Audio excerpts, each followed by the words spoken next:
Okay, let's take a look around this. Although it's 1969 registered, we think that's when it came out of military service.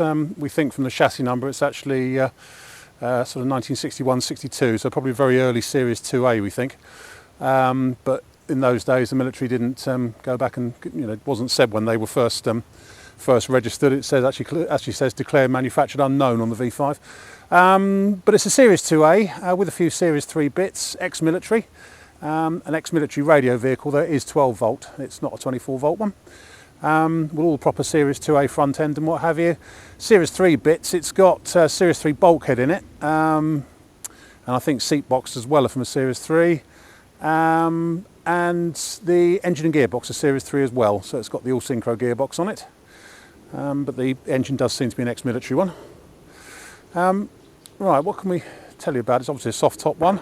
See what it's got on it. A matching set of 205 R16 all-terrain tyres on it. Matching set of 4. The spare is different. It's an original type military spare. It's got the rear antennae on it, both sides, and the front antenna boxes as well. It's got a military front bumper, twin towing hooks on the front bumper. It's got freewheel front hubs on it. It's a full 7-seater, 3 across the front and 2 twin benches in the back. It's also got an adjustable tow bar on it. It's got the military tailgate with the tools on it, or some of the tools at least. And it's really rather fun. So it's a proper soft top one.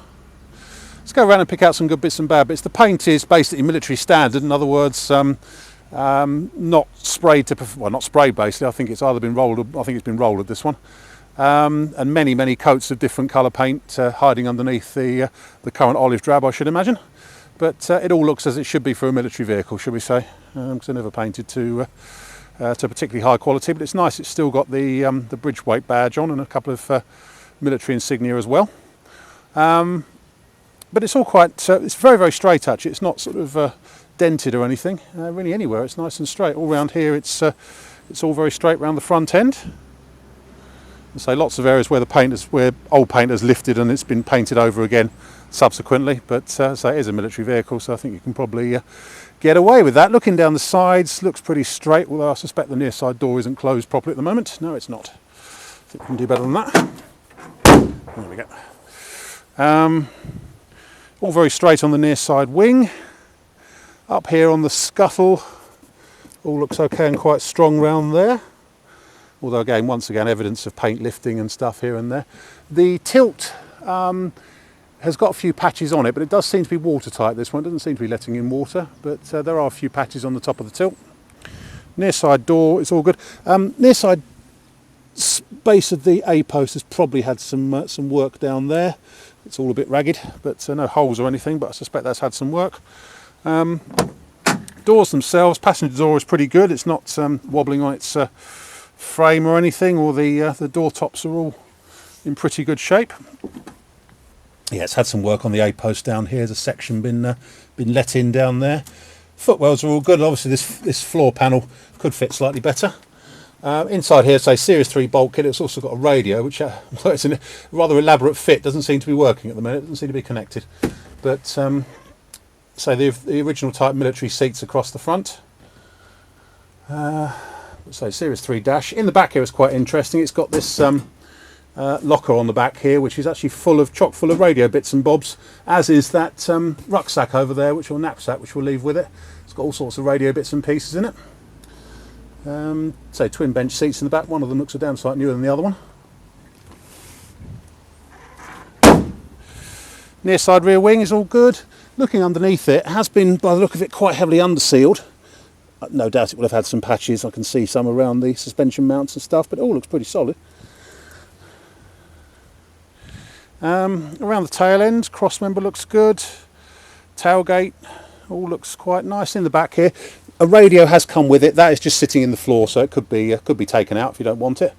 But it's a proper sort of military style radio. I think an ultra high frequency communications receiver apparently. But yeah, it's all nice in the back there. So you've got the locker in there. With all the lots of radio ephemera, headphones and things, and the knapsack, as I say. Carrying on round it, looking down the offside again, very straight down there. Nothing really to get too excited about. So there's a fair few runs in the paint and stuff like that, but it is a military vehicle, as I keep saying. Offside door looks pretty good. So it is very straight, this one. It's very dent free. Offside front wing, again, very, very good. Offside scuttle corner, all looks fine there. A-post on the offside looks better. And inside here we've got the floor on the offside has been patched. The toe board rather has been patched, but it all looks pretty solid.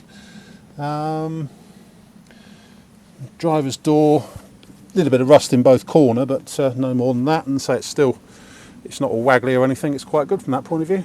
It's so bit of a hybrid, this one. It is a genuine tax exempt one though, because whichever way you look at it, it was registered in 1970, I think, for road use, so it's on an H plate. But as I say, there are a few Series 3 bits under the skin. That's about it, I think. My name's Simon. You can reach me on 0771 906 9353, or in the office on 0118 946 3352, or you can go to our website, which is www.motodrome.co.uk for any further info. Actually, I've given you the wrong phone number there. Office number is 0118 907 1495. That's it. And, well, we take part exchanges, we take Visa and MasterCard credit cards and debit cards with a 2% surcharge for credit cards, and we can have it shipped anywhere you like in the world, obviously at a cost. Certainly delivery to the UK and Europe is no problem at all.